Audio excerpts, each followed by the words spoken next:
Biology இன் தமிழ் கோர்வை channel சார்பாக அனைவருக்கும் வணக்கம். என் பெயர் Kannadasan. In this video, I am going to present the concept apomixis. Along with this, you are going to learn polyembryony and also parthenocarpy.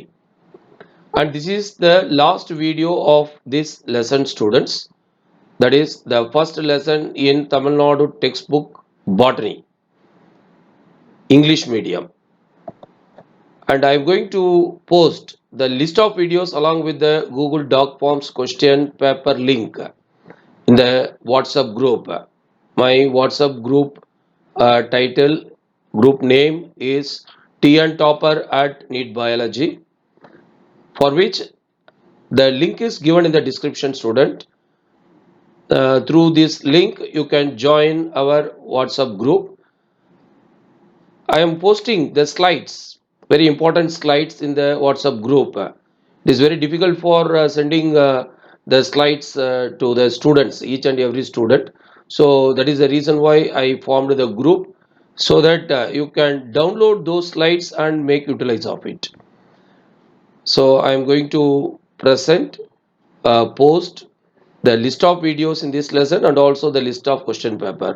So the student can see the video and attend the question paper, and for MCQ immediately you can get the result.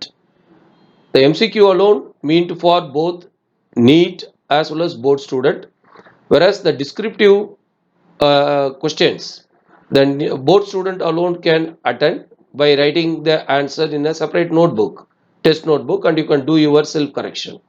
So that is the plan. I wish all the students to get full mark in the question paper, Google Doc form question paper, which is going to be accompanied by this video description also. In order to get full mark, I want the student to stay with the video till the end, so that you are able to grasp all the concepts. I hope you will like this video, students. If you like this video, share it to all your friends and also to your juniors. Comment on it, subscribe our Biology in Tamil Korvai channel. Press the bell icon to receive the notification. Now let us enter into this video. Apomixis. Whenever I put T mark, it means the textual content. If R is coming, it means reference content. Some of the concepts we need to go for reference, so that we are able to understand the wholesome concept. The total concept you are able to understand by the reference. Okay. That is the difference between T and R. T means textual content, R means reference content. And apomixis definition can be asked in 2 mark question, students. Reproduction involving fertilization in flowering plant is called as amphimixis. Reproduction, sexual reproduction involving the fertilization, it means the fusion of male and female gamete, is called as amphimixis. And wherever reproduction does not involve union of male and female gamete is called as apomixis. So the reproduction does not involve the union of male and female gamete is called as apomixis. So it may be like asexual reproduction also, but still it is not asexual reproduction, because we are going to learn. You see, the term apomixis was first introduced by Winkler in the year 1908. This can be asked in 1 mark question. Here we are going to discuss about amphimixis and apomixis. It is defined as the substitution of the usual sexual system, that is amphimixis, by a form of reproduction which does not involve meiosis as well as syngamy. Meiosis, you know very well, it is the reduction division, and syngamy. Syngamy means the fusion of male and female gametes. So both are not taking place, but still we are not including it in the asexual reproduction, because you see, apomixis seeds are formed, students. This is the reference R is given. Apomixis derived from 2 Greek word. Apo means away from, and mixis, act of mixing. Away from the act of mixing or mingling. That is the reason why from the beginning in the definition I am telling you the uh, mixing of or fusion of male and female gametes not taking place. In apomixes, this is the very important point, seeds are formed. So that is the reason why we are not able to include it in the asexual reproduction, maybe. Okay, seeds are formed, but the embryos develop without fertilization. So without fertilization, embryo develop and forms a seed. So naturally we cannot include it in the asexual reproduction. The genotype of the embryo and the resulting plant will be same as that of the that is as the seed parent. It resemble, it means genotypically it is similar. We can call it as a clone also. We can call it as a clone. So it is somewhat in between the asexual reproduction and sexual reproduction, because the that is young one produced are genetically identical to the parent plant, from where or from which the seeds are produced. Very clear. I think now you are able to understand where exactly the apomixis stands, right? This is also the definition from the reference. The process of development of diploid embryos. Diploid embryos are formed without fertilization. Apomixis is a form of asexual reproduction. So here previously they are telling it is the substitution to the sexual reproduction. Now they are telling apomixis is a form of asexual reproduction that occurs via seeds in which embryos develop without fertilization. So that's the reason why I told you it is in between asexual and sexual. Apomixis is a type of, this is the third definition. Apomixis is a type of reproduction in which sexual organs of related structures take part. Sexual organs of related structures. Even the flower is formed. Even the ovule is formed. But fertilization is not taking place. But seeds are formed without the union of gametes. Okay, so naturally, actual sexual reproduction, fertilization not taking place, but seeds are formed, sexual structures are formed. Okay, that is the reason why it is under the category of a separate category, apomixis, in between sexual and asexual reproduction. Apomictic seedling, the young ones are called as seedlings. The young one produced by apomixis is called as apomictic seedlings, or identical to mother plant and similar to plants raised by other vegetative means. So this is from the reference. R is given because, okay, vegetative means because such plants have the same genetic makeup as that of the mother plant. Such seedlings are completely free from viruses. Because it is producing the seeds which are free from viruses, it can be used in horticulture, agriculture, etc. for the commercial production of uniform plants. All the plants produced by these seedlings are usually uniform and also free from viruses. So I would like to emphasize the concept. Apomixis is between all these three: sexual, vegetative, and asexual. One part it is producing the sexual structure, another part no fusion of male and female gamete take place, and sometimes the vegetative structure also going to produce okay, that is bulbs. We are going to learn, right? Bulbils also going to produce the reproductive structure. They are going to produce the reproductive structure. Okay, so you should know how to differentiate it from these three methods of reproduction, and also you should know how to relate it with these three methods of reproduction, right? Next, facultative apomixis and obligate apomixis. See, this is to understand in a better way. Okay, that is the reason why from the reference I brought this concept to you. In apomictic species, sexual reproduction is either suppressed or absent. Sexual reproduction is either suppressed or absent. When sexual reproduction also occurs, you see in a given species, sexual reproduction also taking place on one side in some flowers, at the same time apomixis also taking place, then it is called as facultative apomixis. Then it is called as facultative apomixis. But when sexual reproduction is absent totally in some species, this is the only method of reproduction. It means apomixis is the only method of reproduction. Then it is called as obligate apomixis. So you can understand the concept in a better way now. So it may be either facultative or obligate in depends upon the species category. Types of apomixis. Two more question. What are the types of apomixis? Mageshwari, botanist Mageshwari, 1950, classified apomixis into two types. One is called as recurrent apomixis and another one is called as non-recurrent apomixis. Recurrent apomixis and another one is called as non-recurrent apomixis. Okay. Now, recurrent apomixis, I am bringing the concept from the reference. In this type of apomixis, the embryo sac develops from the diploid egg mother cell. From the diploid egg mother cell, it means megaspore mother cell MMC. Okay, from which the embryo sac directly formed, right? From some other diploid cells of the embryo sac without fertilization.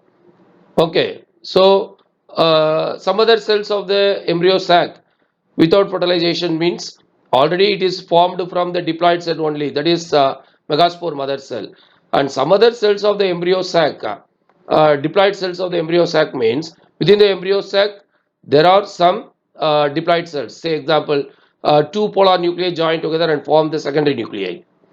Now it is a second, that is diploid in nature. That may also develop into a seed. Then this is called as recurrent. Okay, diploid egg is produced, which in turn produce the seed without fertilization. From which source? From egg mother cell or from the diploid cells of the embryo sac. Now it is called as recurrent. So recurrent apomixis, diploid eggs and diploid seeds are produced without fertilization. Consequently, the egg has the normal diploid number of chromosomes, the same as in the mother plant. Recurrent apomixis without the stimulus of pollination. It means the recurrent apomixis does not require the pollination. Without pollination itself, the seed can develop. The embryo subsequently develop from egg nucleus without fertilization. This series of events is known to occur in some species of Crepis, Pova, Taraxacum and Allium without the stimulus of fertilization. So the stimulus of fertilization, that is without the stimulus of pollination. So the stimulus of pollination does not required here. Now, recurrent apomixis with the stimulus of pollination, while in others like Parthenium, Rubus, Malus, apple, the stimulus of pollination appears to be necessary. It means pollination should take place, pollen tube growth should take place. Then only the apomixis will take place. You see, the development of embryo or to produce a viable endosperm, right? Once the pollination takes place, right? Next one is, so this is the question I posted in the WhatsApp group in TN Topper at NEET Biology. So this is one of the benefit you can avail from our WhatsApp group.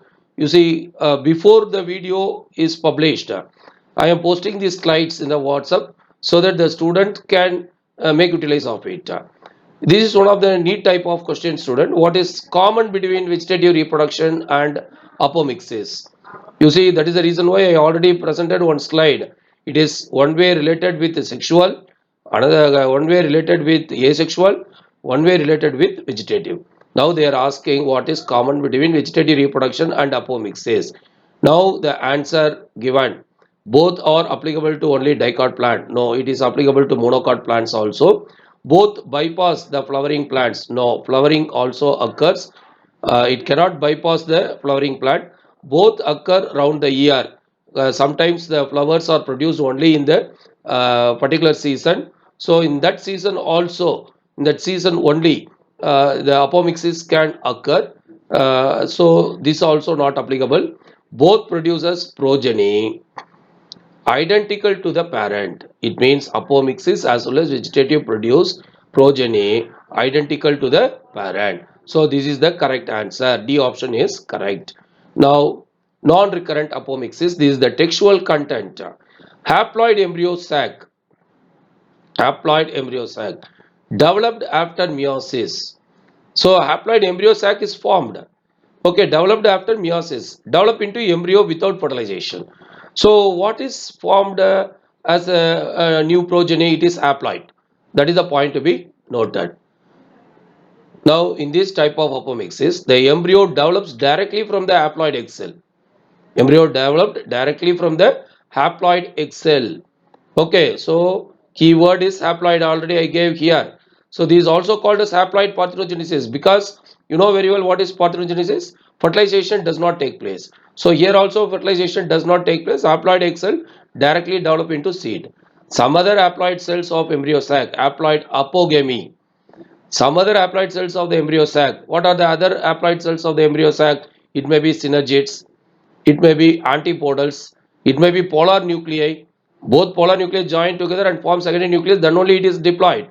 But before it is haploid. So any one cell can directly develop into embryo. Now it is called as haploid apogamy without fertilization, and as a result the embryo develop is also haploid. So recurrent is producing the diploid embryo, non-recurrent produce the haploid embryo. Okay, so that is one of the point to be noted. This type of apomixis occurs very rarely, students, very rarely, and is primarily of genetic interest. Genetic interest means various genetic experiment can be done because it is producing the haploid embryo. Okay, so when it is producing haploid embryo, naturally the plant cannot produce that is a fertile gametes. So haploid and sterile. The plants produced by non-recurrent apomixis is haploid and sterile. Example: Solanum nigrum and Lilium species. Recurrent apomixis from the text. Recurrent apomixis types can be asked in 2 mark question. One is, first type is vegetative reproduction and second type is agamospermy. Agamospermy. You please read it, agamospermy, not agamospory. So question can be twisted by that is giving it as spory. Asexual reproduction in which seeds are produced from the unfertilized ovule. Okay, in agamospermy, asexual reproduction in which seeds are produced from the unfertilized ovule. Now outline classification of the recurrent apomixis. Recurrent apomixis, vegetative reproduction and agamospermy. Now the agamospermy again divided into 3 categories: adventive embryony, diplospory and apospory. First one is vegetative reproduction. This is the first type of recurrent apomixis. Plants propagate by any part of the that is any part other than seeds. Plants propagate by any part other than seeds. Example: bulbils, Fritillaria imperialis, bulbs, Allium, runner, Mentha orvensis, sucker, Chrysanthemum. So all these can reproduce by apomixis method, under recurrent apomixis, right? Now let us see one example. So now in order to understand the concept in a better way, we are going to the reference. In this type, vegetative buds, now these are the vegetative buds, or bulbils are produced in the inflorescence. This is actually inflorescence stalk. Actual bulb is underground, you see. Actual bulb is underground stem is present. But the inflorescence stalk produce the bulb or bulbils. These buds or bulbils may sprout into new plant while they are still attached to the mother plant. This type of apomixis is quite common in allium, agave, pova and diascorea, and in some grasses also. So the point to be noted is bulbils are produced in inflorescence. So likewise the reproductive structures, the place where the flowers are going to be produced, are converted into bulbs or bulbils. Now it is a type of vegetative reproduction. That is the reason why in our book it is given as vegetative reproduction. Second type of recurrent apomixis is agamospermy. Textual content, 2-mark question or 5-mark question, because it consists of 3 types. All the 3 types can be asked in 5-mark question. It refers to the process by which embryos are formed by eliminating meiosis and syngamy. Embryos are formed by eliminating meiosis. Megaspore fail to undergo meiosis. At the same time, syngamy, it means fertilization, not taking place in agamospermy under recurrent type, in which the first type is adventive embryony, can be asked in 2-mark question. Here what they say is an embryo arises directly from the diploid sporophytic cell, not gametophytic cell. You see here no embryo sac is formed, only the nucellus is there. Nucellus is there, that is the sporophytic part. Very clear. Once the embryo sac is formed, then it is the gametophyte. Okay, so the sporophytic budding, because gametophyte phase is completely absent. So the budding can occur from the nucellus. So it is called as nucellar embryo, or it may be developed from the integumentary embryo. You see, this is the integumentary embryo. Likewise, the embryo can be formed. Then it is called as adventive embryony. Like adventitious, we are telling, adventitious roots. The roots produced from the part other than radicle is called as adventitious. The same way, embryo is usually developed from gametophyte, but here the sporophyte develops into embryo, so it is called as adventive. Diplospory. It is also called as generative apospory, students. Generative apospory, diplospory.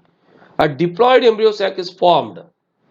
That's the reason why it is diplospory. Diploid embryo sac is formed from megaspore mother cell itself. You see, megaspore mother cell skip the meiosis without a regular meiotic division. So I am writing here skip meiosis, directly to undergo mitotic division and produce the embryo sac. From this embryo sac, the egg is developing into an embryo, a diploid embryo. Example, Eupatorium and Avera. Apospory. Megaspore mother cell undergo the normal meiosis. The megaspore mother cell undergo normal meiosis, but all the 4 cells, all the 4 that is haploid megaspores, okay, disappear. So it is empty here, you see. But what happens? A nucellar cell become activated. A nucellar cell become activated. Okay, and it develops into diploid embryo sac. So a diploid nucellar cell is developing into embryo sac, from which one of the cell, usually the egg, develops into embryo. Then it is called as apospory, also known as somatic apospory. Example, Eraseum and Parthenium. Next one is polyembryony. It can be asked in 2-mark, 3-mark and 5-mark. Polyembryony. So far we discussed about apomixis. Now we are entering into polyembryony. 2-mark, 3-mark, 5-mark it can be asked. Define polyembryony, 2-mark question. Occurrence of more than one embryo in a seed is called as polyembryony. Occurrence of more than one embryo, okay, in a seed is called as polyembryony. The first case of polyembryony was reported in certain oranges by Anton von Leeuwenhoek in the year 1719. Okay, sorry, 1719. You see here, antipodal embryo on one side, zygotic embryo on other side is formed.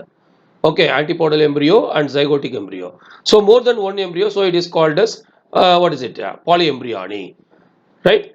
Now, you see at one side, milestones in plant embryology in our Tamil Nadu textbook, it is given 1878 E. Strasburger reported polyembryony. In 1.8 unit polyembryony, it is given the first case of polyembryony was reported in certain oranges by Anton von Leeuwenhoek in the year 1719. It is before 1878. It means, okay, now the students may feel difficult to comprehend and create a concept here, understand the concept here. So we referred what is this all about. Okay, from NCBI, it is National Center for Biotechnology Information in US. It says the polyembryony phenomenon was first discovered, you see, discovered by Leeuwenhoek in 1719. Are you clear? Later, Strasberg at 1878 reported the formation of adventive embryos, right, from the citrus. So already we learnt about adventive embryony, but here it is adventive polyembryony. Okay, it is called as adventive polyembryony. Okay, now types of polyembryony. Polyembryony is divided into 4 types. So it can be asked in 3-mark question. Cleavage polyembryony, formation of embryo by the cells of the embryo sac other than egg. See, this all about 2 or more embryos are produced in the same seed or in the same ovule. That is what you should understand. It may be like apomixis, but many embryos are formed. That is the point to be noted here. Development of more than one embryo sac within the same ovule. You see, activation of some sporophytic cells of the ovule. Already we learnt from nucellus as well as integument, the apomixis take place and the embryo develops. But here multiple embryo develops from nucellus and integument. So it is coming under polyembryony also. Cleavage polyembryony. Here you see example orchids can be asked in 1-mark question. What reference says about cleavage polyembryony? Orchids exhibit cleavage polyembryony wherein zygote, now it is fertilized egg, undergo, so it is not apomixis because it is undergoing fertilization. After that cleavage take place. First is division and second division, totally how many cells are formed? 4 cells are formed. Are you clear? All these 4 develop into potential embryos. All these 4 develop into potential embryos. But finally, only one embryo develops into a new plant. One embryo develops into a new plant, or sometimes more than 2 embryos can germinate, can be formed from a seed. So, 2 seedlings or 3 seedlings may come out of the seed. So, this is also possible. Only one embryo develops, or 2 or more embryo also can develop. Okay. So, this is called as cleavage polyembryony. Okay. Second one is formation of embryo by cells of the embryo sac other than egg. Where previously we discussed zygote undergoes cell division. Now other than egg, so it may be synergids. In Aristolochia, synergids start developing into an embryo. In the case of Balanophora, endosperm develops into a new plant. In the case of Balanophora, endosperm develop into a new embryo. In Ulmus, antipodals develop into an embryo. Are you clear? So these are the cells other than what? Other than what? Egg. Okay. So it is called as formation of embryo by cells of the embryo sac other than egg. So the question can be asked. This is the diagram given in our book. Draw and label polyembryony in Ulmus glabra. Species name also given here. Please take note of it. Ulmus glabra. 3-mark question. You see here the zygotic embryo is formed and this is the endosperm and antipodal embryo is also formed. Third category. See, development of more than one embryo sac within the same seed. Now here you see derivatives of megaspore mother cell MMC. Derivatives of 2 or more megaspore mother cell in the case of Casuarina. So here megaspore mother cell undergoes directly mitotic division. Now both megaspore mother cell produce 2 embryo sac. So that is what they are telling. More than 2 embryo sac within the same ovule. So more than 2 that is embryo will be formed within the same seed. So development of more than one embryo sac within the same ovule. That is what you should understand. Activation of some sporophytic cells. 2-mark question. Okay, so this is the D category. Now, as we have already discussed, integumentary activation can be done to produce multiple embryos, or nucellular activation can be done to produce multiple embryos. So, activation of some sporophytic cells because no gametophyte is formed. Okay, nucellus integuments, especially in the case of citrus and syzygium. Practical applications. 2 mark question. What are the practical applications of polyembryony? Can be asked.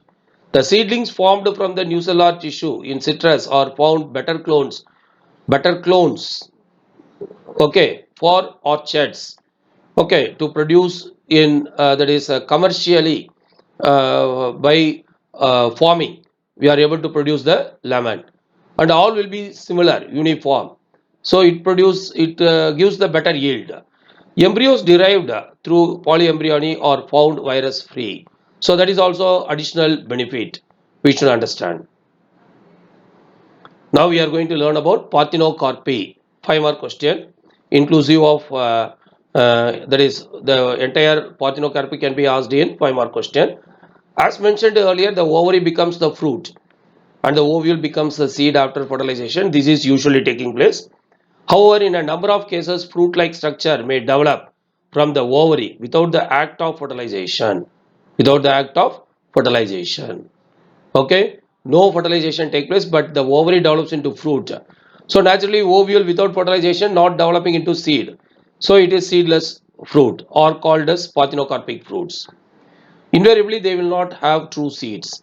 Many commercial fruits are made seedless because for various reasons we don't like the presence of seeds. It is very difficult for us to remove the seeds or directly putting it for the juices preparation. So naturally the seed become the barrier. So what we are doing, we don't actually like the presence of seeds. Even if you take suppose the banana is having the seeds, would you like to eat banana? Or if the seeded grapes, we prefer seedless grapes to seeded grapes. Okay, so that is one of the point to be noted. Many commercial fruits are made seedless because human being like seedless. Example, banana, grapes and papaya. So this is the part of the seedless nature of the banana. This is the part of the ovary and develops into banana, seedless banana. Niche. Parthenocarpy types can be asked in 3 mark. Niche in 1963 classified the parthenocarpy into following types: genetic parthenocarpy, environmental parthenocarpy, chemically induced parthenocarpy. So naturally it can be asked in 3 mark question. Genetic parthenocarpy. Parthenocarpy arises due to hybridization or mutation. Here I gave the ploidy nature of mutation. Okay, the failure of chromosomal separation take place. No spindle fibers pull the chromosome towards the poles. So a diploid cell is formed. Diploid cell is formed that directly develops into a new embryo. Then it is by mutation. Then it is called as genetic parthenocarpy. Example, citrus. In many cases, citrus is repeated, student. Please remember that. And also please take note citrus, and wherever it is referred, you please take note of it. And one more example is given, it is cucurbita. Okay. Next, environmental parthenocarpy. What environmental parthenocarpy? There is, it can be asked in 2 mark question. Environmental conditions like frost, fog, low temperature, high temperature, high temperature can cause parthenocarpy. Low temperature also can cause parthenocarpy. Frost can also cause parthenocarpy, and fog. Are you clear? So, for example, low temperature for 3 to 19 hours induces parthenocarpy in pear fruit, right? So that is what given. So it can be asked in 2 mark question. Chemically induced parthenocarpy, 2 mark question. Application of growth promoting substances like auxin. Chemical structure is given for auxin. Gibberellins. Chemical structure is given, induces parthenocarpy. So auxin and gibberellin applied, it may also cause parthenocarpy, right? Significance. significance of parthenocarpy. It can be asked in 3 mark question or 5 mark question. The seedless fruits have great significance in horticulture. Horticulture means art of garden cultivation and management. So seedless fruits are given here: oranges, banana, tomato. Okay, so it is having a great commercial importance also, seedless fruits, right? So second point, the seedless fruits have great commercial importance. Seedless fruits are useful for the preparation of jams, jellies, sauces, fruit drinks, etc. So seedless fruits are used to prepare. So when we are preparing this, we are grinding the entire fruit. If it is having the seed, it will change the consistency of the ice cream or jam, jelly, as well as the taste. So that is the reason why there is industry require the seedless fruit. Okay, next, high proportion of edible part in parthenocarpic fruits due to the absence of seeds. You see, if this is the seed, it occupies the fleshy portion. If it is absent, this part also occupied by the fleshy portion. So it increases the quantity of the edible portion, right? So that is the fourth significance, right? And what is given in the CBSE book, if you go and analyze it, for apomixis and polyembryony, all those seeds in general are produced by fertilization. A few flowering plants, such as some species of Asteraceae, this word is not mentioned in our book, but grass is mentioned. So Asteraceae, but instead of that, they mentioned sucker chrysanthemum. Chrysanthemum belonging to the Asteraceae. So this point to be noted. The family name is mentioned. Okay, so the question can be asked, a neat question can be asked based on this family name. So because it is not there in our book, you cannot answer. So that is the reason why we should, here and there, we have to go and refer the CBSE book also. Okay, and also here you see the diploid egg cell is formed without the reduction division and develops into embryo without fertilization. Okay, example, citrus and mango. It is also given in our book, citrus and mangifera. More often, as in many citrus and mangifera varieties, many varieties. So the question can be created: all varieties, many varieties, some varieties, like that. Okay, so here some of the nucellar cells surrounding the embryo sac start dividing, protrude into the embryo sac. This particular sentence is not there. Okay, so this also taken note of it. It protrude into the embryo sac and develops into the embryo. So this is the content, very important, which makes some difference. So I brought it to your notice. So far we discussed about apomixis, students. Then apomixis, polyembryony, parthenocarpy, and significances of parthenocarpy. Thank you very much for watching this video. Thank you.